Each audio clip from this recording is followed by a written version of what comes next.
በእሸቱና በባምቢ መካከል በተፈጠረው ጉዳይ ማን ነው ጥፋተኛ? ዛሬ ደግሞ ምን አዲስ ነገር ተፈጠረ? ሃይ ጋይስ አይ ቲንክ ይሄ መጨረሻ ቪዲዮ ነው የሚሆነው። በዚህ አካውንት ላስት ዋርኒንግ ላይ ነው አካውንቴ ኦልሞስት ሁሉም ቪዲዮዎች ጠፍተዋል። ማስተላለፍ የመጣሁት ሀሳብ የኢትዮጵያ ኦርቶዶክስ ቤተክርስቲያን ከዚህ በኋላ እኔ ጋር እንዳትመጪ ትወክለኛለሽ ብለሽ እኔ አልወክልሽም። እሺ እናቴ አንቺን ሌቦች ምኖች ናቸው ሊወክሉሽ ከበቡሽና እኔ ልረዳሽ አልችልም። እነሱ 30-60 እየተካፈሉ ከነዲያን ጋር እነሱ ይጠብቁሽ። እኔ መጥቼ ካስቀደስኩብሽ ጸበል ከተጠመቅኩብሽ እናት ከሆንሽኝ ለኔ ቤተክርስቲያን ይበቂ ነሽ።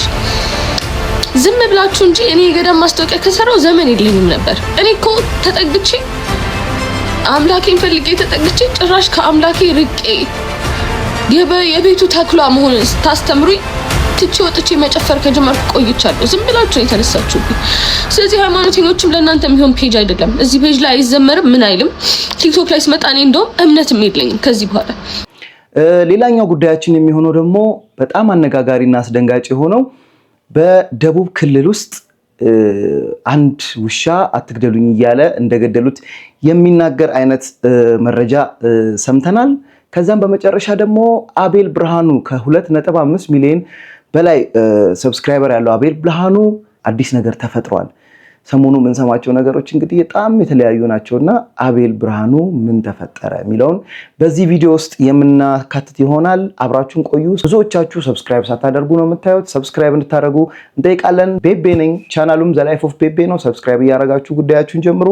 አሁን ቀጥታ ወደ ጉዳያችን ይላለን። እንግዲህ እንደሚታወቀው ሰሞኑን የተለያዩ አይነት ጉዳዮች በሶሻል ሚዲያው ላይ ሲንቀሳቀሱ ከርመዋል። ከዛ ውስጥ እንግዲህ እናንተን ከመልፋት የተለያዩ ቦታዎች ላይ ከመግባት የሚያተርፈው ላይፍ ኦፍ ፔፔ መጥቶላችኋል። እንግዲህ አሁን የምናቀርብላችሁ የእሸቱና የባምቢ ጉዳይ ትንሽ የተካረረ የመጣ ይመስለኛል። ጉዳዩ እንዴት ተጀመረ እና ምንም አይነት ኢንፎርሜሽን ለሌላችሁ፣ ኢንፎርሜሽን ኖሯችሁ ደግሞ ግራ ለተጋባችሁ ሰዎች እንግዲህ በዚህ ቪዲዮ ክሊር እናደርግላችኋለን። በመጨረሻም አቤል ብርሃኑ ምን ገጠመው የሚለውን እንግዲህ ያው የሰሞኑ በጣም ሆት ነገሮች እየተፈጠሩበት ያለበት ጊዜ ላይ ያለነው አቤል ብርሃኑ የተፈጠረበትን ነገር ደግሞ እስከ መጨረሻው በመከታተል እንድታዩ እንጠይቃለን። የውሻውም የተናገረው ውሻ ጉዳይ እንዳለ ሆኖ ማለት ነው። አሁን የምንጀምረው ከእሸቱና ከባምቢ ጉዳይ ነው። የእሸቱና የባምቢ ጉዳይ እንግዲህ በዚህ መንገድ ነው የጀመረው። ይህም ቪዲዮ ካየን በኋላ ጉዳዩን ደግሞ በደንብ በግልጽ እንረዳለን ማለት ነው። ጉዳዩ የጀመረው በዚህ ቪዲዮ ነው። ይህም ቪዲዮ እስቲ አይተን እንመለስ። በማተብ አጊጦ መስቀል አንጠልጥሎ በየመሸታ ቤት ሲጨፍሩ ማደር ላይክ ቢደረግም ቢደነቅም ባለም በፍጹም ኖርማል አይደለም። እኔ ይህንን ሀሳብ የምሰነዝረው ታዳጊ ልጆቻችን የእኛንም ድምፅ ይስሙ ብዬ ነው እንጂ አውቆ ያበደ ይሰማኛል ብዬ አይደለም። አንድ እህት ምን ስትል ሰማዋት መሰላችሁ? ምንድነው የሚያቃጥላችሁ? መቀመጫዬን አሳይቼም ካለፈልኝ ለምንድን ነው የምትናደዱት አለች። መቀመጫ የሌላችሁ አርፋችሁ ተቀመጡ። ነገሩ በምናችሁ ትቀመጣላችሁ ወይ ቁም በቃ። ከዛ ደግሞ በሌላ ቪዲዮ ምን ሰማው? የሀገራችን ባለሀብት ለጾታዊ ጉዳይ እኔን ከፈለገኝ ያለ ማንገራገር ዝግጁ ነኝ የሚለውን ንግግሯን እንግዲህ ብዙዎች ተቆጥተውበታል። ግን ለካሷ ታይቷት ነው ማስታወቂያ እንዳሰርባት በሚዲያ አይተናል። እንግዲህ ባለሀብቱን በአደባባይ ክብራቸውን የሚነካ ንግግር መናገሯ መጥፎ መስሎን ነበር። ግን የስራ እድል ካመጣላት እኛም አንዳንድ ካምፓኒዎችን ልንዘረጥጣቸው አስበናል ያሉ ግለሰቦች አሉ። ረፉ ይሄም ሁሉ እስካሁን ኖርማል ነበር ባይዘው። ምክንያቱም አንዳንድ ድርጅቶች ምርታቸው ይሸጥላቸው እንጂ ማስታወቂያ የሚሰራላቸው ሰው ጭራ ቢኖረው የሰው ጅብ ቢሆን ምንም ግድ የላቸው። ብቻ ያስደነገጠኝ ነገር ግን በዝሙት ቀስቃሽ ዳንሶቿ የምትታወቅ በዝሙት ቢያልፍልኝ እናንተ ምን ቸገራችሁ የምትል ከባለ ሀብት ጋር የመተኛት እድሉን ባገኝ አይኔን አላሽም ያለች መግለጫ የምትሰጥ ብልቅ ብላ እንዳደገች በይፋ የምትናገር ሴት ለአንድ ድርጅት ሳይሆን ለአንድ ገዳም ማስታወቂያ ሰርተዋት ማየቴ ትንሽ ያስደነገጠኝ። እምላችሁ በኃጢአት እንደምበልጣት እንግዲህ እንደምታዩት ነው። ምንድነው የተፈጠረው? ብዙ ሰዎች ስም አልጠራም የሚል መከራከሪያን ያነሳሉ። እንግዲህ ስም ባይጠራም እነዚህ ጉዳዮች እንግዲህ ሰሞኑን ሲካሄዱ የነበረው ቀጥታ ከባምቢ ሀበሻ ጋር የሚገናኝ ነው ማለት ነው። ለዚህ ይሄ መከራከሪያ እንደ ሐሳብ አናነሳው። እንግዲህ እዚህ ጋር እሸቱ የተናገረው ሐሳብ ይሄ ነው። የተለያዩ ሰዎች በተለያየ መንገድ ተግርጉሞታል። የደገፉትም የተቃወሙትም አሉ ማለት ነው። ከዚህ ውስጥም እንግዲህ ሃይማኖታዊ ኮንተንት የሚሰሩ ሰዎች የተለያየ አይነት ሳይድ ይዘው ሲያወሩ ሰምተናል። ከዚህ ውስጥ እንግዲህ በአስተምሮቱ የምናውቀው ፈለገ እንግዲህ አሁን ዲያቆን ማለት እንዳለብኝ አላውቅም፣ ምክንያቱም በቅርብ እንዳገባ ስላየው ነው። ኤኒዌይስ መምህር ፈለገ ለእሸቱ መልእክት አስቀምጧል። እስቲ እሱን አይተን እንመለስ። ወንድሞች እንዴት አላችሁ? ይሄን መልእክቴን እጅግ በጣም ለምንወደው ለምናከብረው ኮሜዲያን እሸቱ እንድታነሱልኝ በልዑል እግዚአብሔር ስም ጠይቃለሁ። የኖህ መርከብ በቤተ ክርስቲያን ትመሰላለች። እንደምታውቁት የኖህ መርከብ ውስጥ ያልገባ እንስሳ ያልገባ ፍጥረት የለም። በኖህ መርከብ ውስጥ ጅብ ገብቷል። በኖህ መርከብ ውስጥ ቀጭኔ ገብታለች። በኖህ መርከብ ውስጥ ጃርት ገብታለች። በኖህ መርከብ ውስጥ እርግብ ገብታለች። ሁላችንም በዚህ ቅዱስ ቤተ ክርስቲያን ውስጥ ልክ እንደዚህ ነን የኔ ተወዳጆች። በዚህ ቅዱስ ቤተ ክርስቲያን ውስጥ እንደ ጅብ ሆዳም የሆነን ምዕመናን፣ እንደ ጅብ ሆዳም የሆነን አገልጋዮች አለን። ቤተ ክርስቲያንን ያማከለ ገቢ ብቻ እንዲኖረን የምንፈልግ በዚህ ቅዱስ ቤተክርስቲያን ውስጥ እንደ ጃርት እሾሃማ የሆነን ምዕመናን፣ እንደ ጃርት እሾሃማ የሆነን አገልጋዮች አለን። በንግግሮቻችን ሰውን የምናደማ እንደ ቀጭኔ አንገታችን የረዘምን ጎንበስ ብለን ሰው ማየት የማንፈልግ ትዕቢተኛ የሆነን ምዕመናን፣ ትዕቢተኛ የሆነን አገልጋዮች አለን በዚህ ቅዱስ ቤተክርስቲያን ውስጥ። በዛው ልክ እንደ ርግብ የዋህ የሆኑ ምዕመናን፣ እንደ ርግብ የዋህ የሆኑ አባቶችም አሉ በቤተክርስቲያን ውስጥ። ሁላችንም ልክ እንደዚህ ነን የኔ ተወዳጆች እና አሰ ክርስቲያን ልክ እንደ ክርስቲያን እንደው ልንደነቅ የሚገባው በምንድን ነው? በሌሎች ሰዎች ኃጢአት፣ በሌሎች ሰዎች በደል አይደለም። መርሳት የሌለብን ነገር ከነ ማንነታችን የሚፈልገን አምላክ እግዚአብሔር እንዳለ ነው። እሺ እገሌ ኃጢአተኛ ነው የምትሉት፣ እገሌ ሱሰኛ ነው የምትሉት፣ እገሊት በደለኛ ናት፣ እገሊት ኃጢአተኛ ናት የምትሏት በአጠቃላይ እኛንም ጨምሮ ሁላችንንም ከነማንነታችን የሚወደን አባትና አምላክ ክርስቶስ ኢየሱስ ይፈልገናል። ስለዚህ እርስ በርስ መነቃቀፉን ትተን ይህንን ድንቅ ኃያል የሆነ አምላክ እናመስግነው።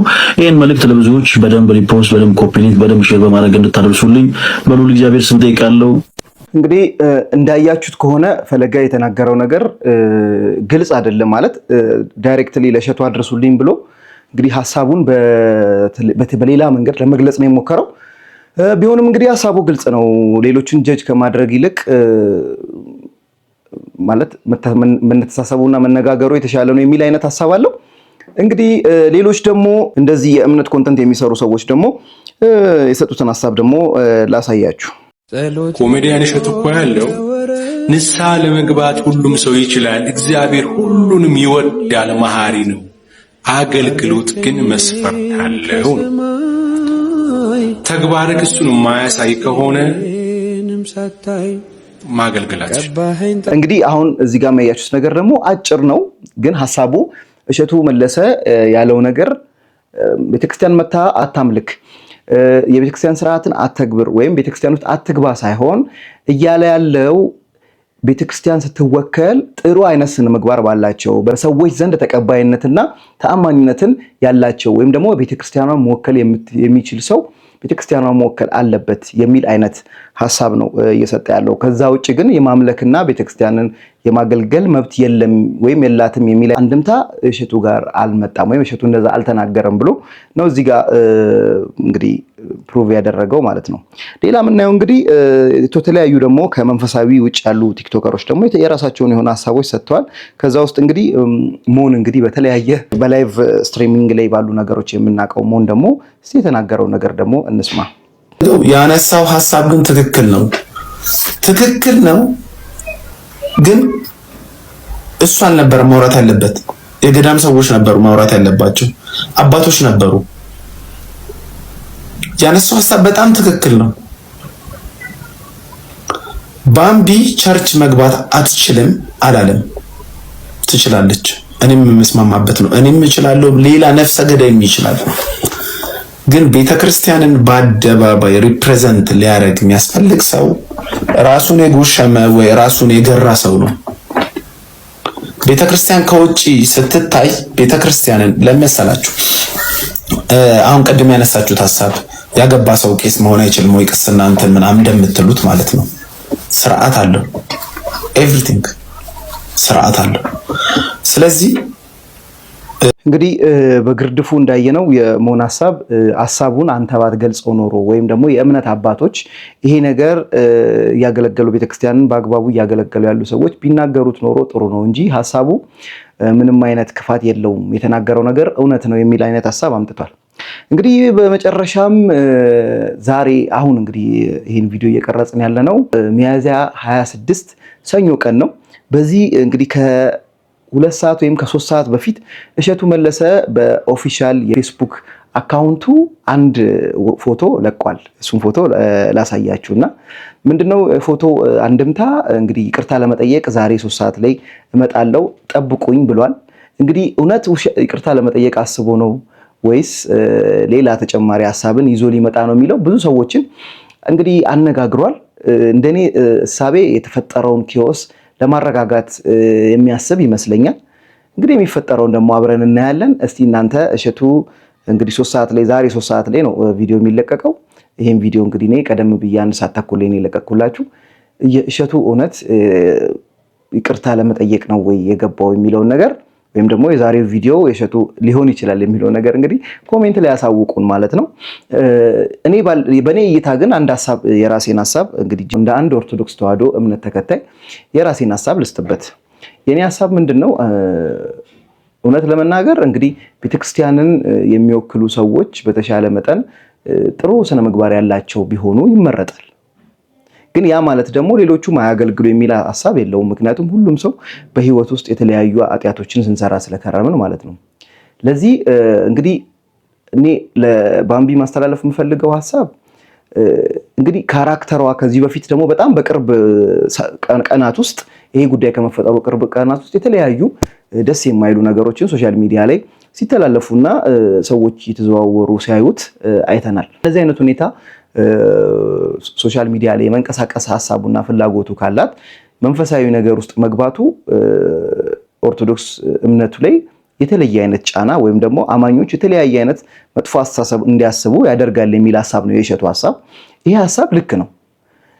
ልክ ያልሆነው ሌላኛው ሐሳብ እሸቱን ደግሞ የምቃወምበትና እሸቱ ልክ አይደለም ብዬ የማስብበት ደግሞ አንደኛ ከሱ አልፎ ቤተሰብ ጋር ማለፍ አልነበረበትም። ስለ አስተዳደግ የማወራት መብቱም ልክነትም የለውም።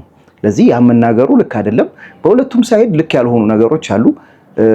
እውነት ለመናገር ቢቻል እና ቢሆን ሶሻል ሚዲያ ላይ ባይወጣና ፐርሰናሊ ቢነጋገሩ የሚያገባቸው ይሄን ጉዳይ ያገባኛል የሚሉ አካላት ተሰብስበው እዚህ ጉዳይ ላይ ቢነጋገሩ ልጅቷንም እንግዲህ ጥፋት ነው ብሎ ከታሰበ በግልጽ ማውራት ቢቻል ጥሩ ነው። ብዙ ሰዎችን ያናደደው እንግዲህ ሶሻል ሚዲያ ላይ በግልጽ ማውጣቱ ነው እና ደግሞ የወጣበትን መንገድ ትንሽ ሃርሽ ነው። ልጅቷ ምንም አይነት መጥፎ ተግባር ብትሰራም መጥፎ ነገር ብታደርግም እግዚአብሔር እንግዲህ የመጣው ለኃጢአተኞች ነውና ያን ነገር በዚህ አይነት መንገድ ከሚገለጽ ወይም የሷን ሐሳብ አንስቶ የሷን ድክመት አንስቶ ወይም ደግሞ እዚህ ጋር የተፈጠረውን ነገር በገሃድ አንስቶ እንትን ከማድረግ መጀመሪያ በግል ከሷ ጋር ማውራት ከዛ ልክ በሆነ መንገድ መግለጽ ቢኖር ጥሩ ነበረ። እንግዲህ አሁን ይሄ ተፈጥሮ ሶሻል ሚዲያው ተደበላልቋል። የሁለቱ ሰዎች እንግዲህ ሽኩቻ እንደቀጠለ ነው። ዛሬ ይሄ ሽኩቻ ያበቃል ወይስ ይቀጥላል የሚለውን እንግዲህ 3 ሰዓት ላይ እሸቱ መለሰ በሚለቀው ቪዲዮ 3 ሰዓት ላይ እሸቱ መለሰ በሚለቀው ቪዲዮ እናያለን ማለት ነው። አሁን ወደ ቀጣዩ ጉዳያችን እንሄዳለን። ይሄም ምንድነው የሚለው ይሄ የምታዩት ውሻ ከመሞቱ በፊት አበበ የተባለ ሰው እንደነበረና ድንገት ወደ ውሻነት እንደተቀየረ እየተነገረ ነው ይላል። እንግዲህ ወደ ዝርዝሩ ስንገባ ምንድነው በሐዋሳ ከተማ የተከሰተው ይህ አስገራሚ ድርጊት መላውን ከተማ አስደንግጧል። ሰው ወደ ውሻ ተቀየረ የተባለው ወሬ ሰደድ እሳት ሆኖ በማህበራዊ ሚዲያ ላይ እያነጋገረ ይገኛል። እንደ ሐዋሳ ከተማ ነዋሪው ማርቆስ ማቲያስ ገለጻ ይህ የምታዩት ውሻ ከመሞቱ በፊት አበበ የተባለ ሰው እንደነበረና ድንገት ወደ ውሻነት እንደተቀየረ ይናገራል። የተከሰተው ሁኔታ አበበ ወደ ውሻ ሲቀየር ያዩት ሰዎች በድንጋጤ ጥንቆላ ነው በሚል ሊገድሉት ሲያሳድዱት ውሻውን በሚገርም ሁኔታ እባካችሁ እኔ አበበ ነኝ አትግደሉኝ እያለ በሰው ድምጽ ተማጽኗል ተብሏል። የመጨረሻው ውጤት ሆኖም ግን ሰዎቹ በድንጋጤ እና በፍርሃት ተሞልተው ድብደባውን ባለማቆማቸው አበበ ሕይወቱ ሊያልፍ ችሏል የሚል ዜና መጥቷል። ይሄ ጉዳይ እውነት ነው ወይስ ውሸት ነው የሚለውን ነገር እስቲ ኮሜንት ላይ ያሳውቁኝ። ስለዚህ ነገር እናንተ ምን ታስባላችሁ? እኛ ልጅ እያለን የሰው ጅብ የተለያዩ ሰዎች ወደ ወልፍነት ይለወጣሉ የሚል ሳይንስም አለ። በተለያዩ ፊልሞች ላይም እነዚህ ነገሮች ተመልክተናል። እንዴት ነው ይሄ ነገር እውነት ነው ብላችሁ ታስባላችሁ ወይስ እንደ አፈ ታሪክ ሲወራ ወይም ደግሞ ሰዎች አጋነው የፈጠሩት ወሬ ነው የሚለውን ነገር እስቲ ሁላችሁም ሐሳብ ስጡበት። በመጨረሻም እንግዲህ ሁላችንም ስንጠብቀው የነበረው አቤል ብርሃኑ ምንድነው የተፈጠረው የሚለውን ነገር ላሳውቃችሁ። አቤል ብርሃኑ እንደምናውቀው የተለያዩ ዜናዎችን በመጀመሪያ ኮንተንቱ ዜናዎችን ለህዝብ በማቅረብ ይታወቃል። ከዛም በኋላ ደግሞ በሌላኛው አቤል ብርሃኑ የወይኗ ልጅ በሚለው ሁለተኛው የዩቲዩብ ገጹ ደግሞ የተለያዩ ሀገራትን በመዞር የተለያዩ ሀገራትን ታሪክ፣ ባህል ያሉበትን ገጽታ ከተማዎቹን በማሳየት እንግዲህ ለረጅም ዓመታት በዚህ ኮንተንት ውስጥ የቆየ ሰው ነው።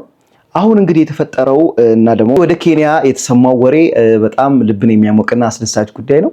አቤል ብርሃኑ የለፋበትን ነገር ሪኮግኒሽን አግኝቷል ማለት ነው። ያ ምንድነው? የአፍሪካ ምርጥ የጉዞ ኮንተንት ክሬተር ኦፍ ዘ ይር ተብሎ አዋርድ ተሸልሟል ማለት ነው። በዚህ እንግዲህ ሁላችንም ኢትዮጵያኖች ኮንተንት ክሬሽን ላይ ያለን ሰዎች በሙሉ ይሄን አይተን እንድንበረታታና ተስፋ እንዲኖረን ከሰራንና ከለፋን ከኢትዮጵያ አልፎ ዓለም አቀፍ ስሞችን ማግኘት እንደምንችል ተስፋ የሚሰጥ ነገር ነው። አቤልዬ እንኳን ደስ አለ ብያለሁ። በጣም የምከታተለውም ዩቲዩብ ቻናል ነው። በጣም ዲቴይል ስለ ታሪኮቹ ምን አይነት ታሪኮች እንደተፈጠሩ፣ ይሄ ሀገር ለምን ስሙ እንዲተሰየመ፣ ይሄ ቦታ ምን ተፈጠረ የሚለውን ነገር በጣም ዲፕሊ ጥናት አድርጎ ለማህበረሰቡ ያየውን እኛ እንዳየነው አድርገን እንድናስብ እንግዲህ በዚህ በጣም ደስታ ተሰምቶናል። በቅርቡም አይታችሁት ከሆነ አማዞንን ለመጀመሪያ ጊዜ ረገጠ ኢትዮጵያዊ ሆኖ እንግዲህ እዛ አካባቢ ያሉ ማህበረሰቦች ያን ሲገልጹ ሰምተናል። የመጀመሪያው ኢትዮጵያዊ ነህ የሚል ሐሳብ ሰምተናል። ለዚህ እንግዲህ ይበል ብለናል። በረከትህ ይደርብን፣ እኛም ያንተን ጆርኒ ለመድረስ ያብቃን የሚል ሐሳብ ሰጣለሁ። በመጨረሻም እንግዲህ ሁላችሁንም ወዳችኋለሁ። ሰብስክራይብ አድርጉ። ያልተመቻችሁ ነገር ካለ ሐሳባችሁን ግለጹልን። ምን እንጨምርበት፣ ምን እንቀንስ የሚለውን ነገር ሐሳብ እንድትገልጹ እንጠይቃችኋለን። ዘ ላይፍ ኦፍ ፔፔ ነው። ከዚህ በኋላ ደግሞ የተለያዩ ፖድካስቶችን፣ የተለያዩ ቭሎጎችን ይዘን እንመጣለን። እንወዳችኋለን። ሰናይ ሳምንት